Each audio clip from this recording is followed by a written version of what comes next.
सीमा की साड़ी रवि से होती है। रवि को नशे की बुरी लत लगी होती है। एक दिन अरे माँ, मेरा एक साइड का शरीर काम नहीं कर रहा है। मैं आज खेतों में कैसे जाऊंगा? अरे बेटा, ऐसा ना बोल। तेरे पापा के जाने के बाद से तू ही घर चलाने का सहारा है। मैं डॉक्टर को बुला लाती हूँ। देखिए बहन जी, रोहन के शरीर के एक साइड में लकवा है। अब वो कभी ट्रैक्टर नहीं चला पाएगा।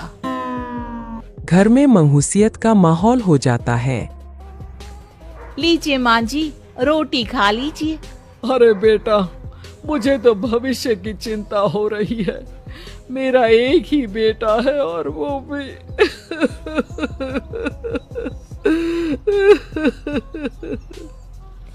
माँ जी, आप चिंता न करें।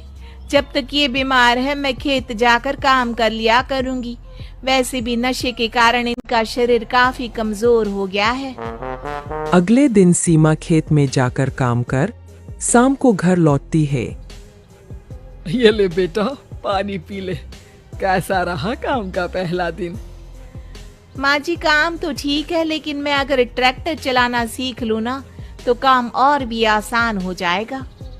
अरे बेटा, दुनिया क्या कहेगी कि औरत होकर ट्रैक्टर चला रही है? माँ जी, या तो हम दुनिया देख ले या अपना घर, कोई बात नहीं। जब ये ठीक हो जाएंगे तो सब ठीक हो जाएगा। अरे बहू, जरा बाहर तो आना। जी माँ जी। बहू, तेरे मामा जी आए हैं, तूने बुलाया था ना? हाँ माँ जी, वो मामा जी ना आज से मुझे ट्रैक्टर चलाना सिखा। सीमा मामा जी से ट्रैक्टर चलाना सीखती है। वो मन लगाकर खेतों में काम करती है। और एक दिन माँ जी, पता है इस बार पूरे गांव में सबसे ज्यादा फसल का उत्पादन हमारे खेतों में हुआ है। इस साल तो खूब पैसे आएंगे। हाँ। सास खुश नहीं होती है। वो चुपचाप वहां से जाने लगती है।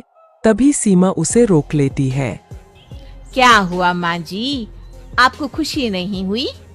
बेटा, आज डॉक्टर साहब बोल रहे थे कि रोहन के ठीक होने के लिए 5 लाख रुपए की जरूरत है। समझ नहीं आ रहा क्या करूं। सीमा शांत हो जाती है। अगले दिन सास सीमा के पास आती है। बेटा, ये मेरे गहने हैं। इसे अपने गहनों के साथ जोड़कर सुनार को दिया। जितने पैसे हो ले आ, डॉक्टर को आज ही देने हैं। सीमा अपने गहने और सास के गहनों को लेकर दुकान में बेचकर पैसे लेकर घर आ जाती है। माँ जी, सिर्फ 3 लाख रुपए का ही इंतजाम हो पाया है। बाकी के पैसे कैसे आएंगे? बेटा, अब तो एक ही चारा है, हमें जमीन भी बेचनी पड़ेगी। माँ, खेत बेच देंगे तो खाएंगे क्या? अरे बेटा, कोई दूसरा चारा भी तो नहीं है। रोहन ठीक हो जाए तो वो मेहनत करके इससे भी बड़ी जमीन ले लेगा। सास बहू मिलकर खेत भी बेच देते हैं। अब पूरे पैसे लेकर सास डॉक्टर के पास जाती है। डॉक्टर साहब, ये लीजिए सारे पैसे। बस किसी तरह मेरे बेटे को ठीक कर दीजिए। आपका बेटा ठीक तो हो जाएगा, लेकिन 6 महीने का समय लगेगा। सास बहू सोच में पड़ जाते हैं कि अब तो कोई जारिया भी नहीं रहा जहां से उन लोगों की कमाई हो। अब कमाएंगे नहीं तो खाएंगे क्या? माँ जी, मेरे माता पिता ने लड़की होने के कारण मुझे ज्यादा पढ़ाया लिखाया नहीं, लेकिन ट्रैक्टर चलाना सीखकर मैं कुछ काम करने के लायक तो हो ही गई हूँ। अरे बेटा, ट्रैक्टर अब कहाँ चलाएगी? खेत तो बिक गए हैं। माँ जी, मैं किसी और के खेतों में दिहाड़ी में काम कर लूंगी, कुछ तो पैसे आएंगे ही ना। कहकर सीमा काम करना स्टार्ट कर देती है। जैसे तैसे उन पैसों से गुजारा चल ही रहा था। माँ जी, पास के अस्पताल से मुझे नौकरी के लिए ऑफर आया है। पैसे भी ये 4 गुना ज्यादा मिलेंगे और अब खाने पीने दवाई के साथ हम कुछ पैसे भविष्य के लिए भी जोड़ पाएंगे। लेकिन काम क्या है बहू? माँ जी, मुझे अस्पताल की एम्बुलेंस चलानी है।